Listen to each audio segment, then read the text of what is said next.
This is a 1-minute introduction to skateboard maintenance.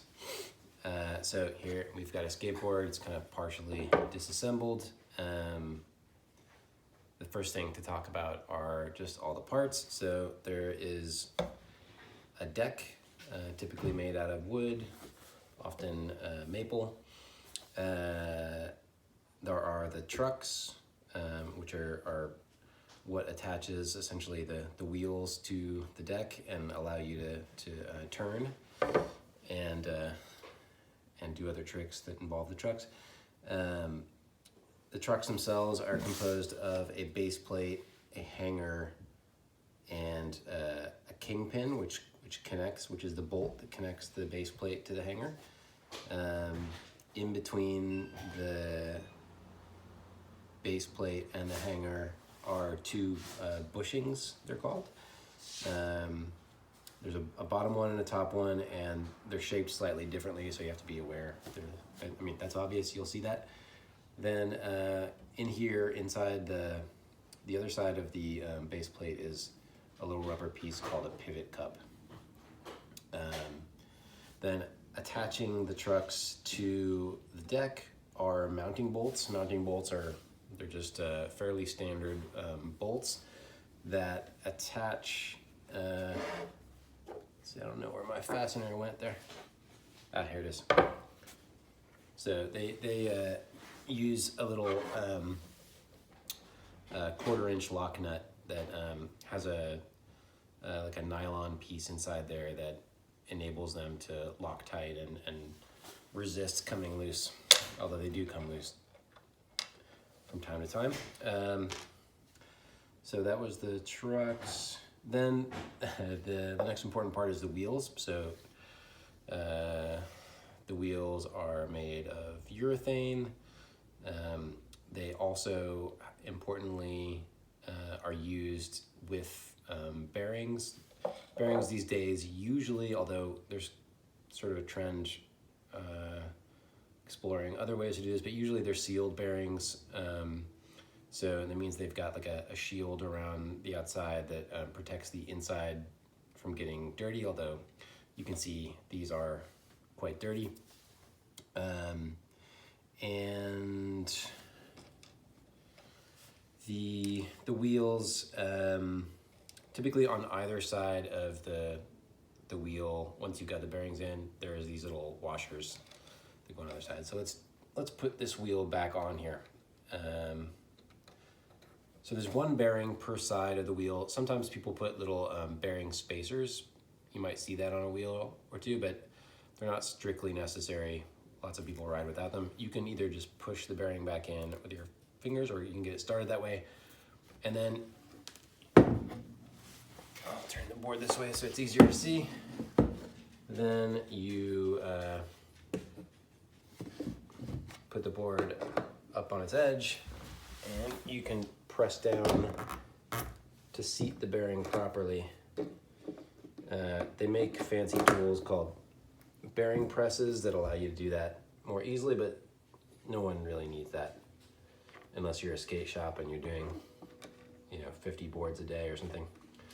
So the wheels attach to the axles of the truck with a 1/2-inch lock nut.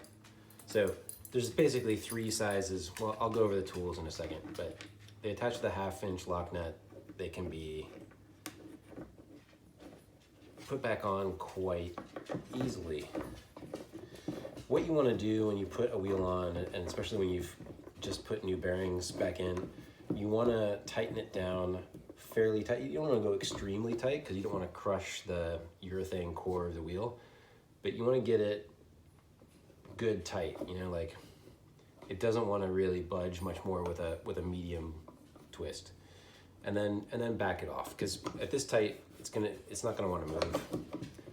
Then you want to back it off a little bit until you hit the point where not yet, where it spins freely. Nope.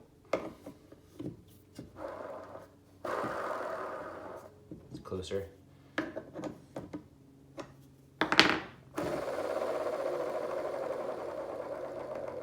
probably about as good as we're gonna get with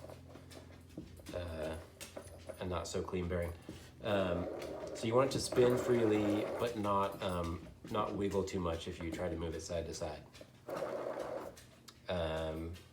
Yeah, so that's that. One thing to understand about skateboards is that pretty much every one of these parts can be purchased separately. The wheels, the trucks, the mounting bolts, the bearings, you know, even down to like the bushings and the pivot cup, all these things can be purchased separately. The deck, obviously, even, you know, when you buy a deck, typically they're sold, the stores will sell it without grip tape. They'll also happily put grip tape on it for you, or you can do it yourself. It's not that hard. But yeah, you know, when individual parts break, all these parts are available to be replaced. So the key maintenance tasks with a skateboard are, you want to make sure, you know, maybe once a week or something, just check your bolts, make sure they're not too loose, because they do loosen up after a while. And the other thing that you always want to do is periodically clean your bearings. So there's lots of videos online about how to properly clean bearings. I won't go into it in much detail, but the one thing I will say is you need a good solvent, and almost all the options are going to be things that are poisonous, a little bit dangerous to work with, so you have to be careful. My go-to option these days is 99% rubbing alcohol. So you don't want to get the typical drugstore stuff that's like a much lower percentage, because it'll have too much water. So you want 99%, which it sounds, well, it is harsh. You don't really want to have it on your skin for long. Probably best to use rubber gloves or something when working with it. But it works, and it's better than what I used when I was 11 years old and cleaning my skateboard bearings, which was just gasoline. So 99% rubbing alcohol is pretty much the right thing to use. And yeah, I mean, you want to check your bolts now and then. You want to clean your bearings, you know, if you're skating a lot, maybe once a month. And the other thing is you want to lubricate them after you clean them. So usually what people use, the common thing is Bone Speed Cream, but actually probably most of the bearing companies now have their own sort of version of this. This used to be the only skateboard specific lubricant.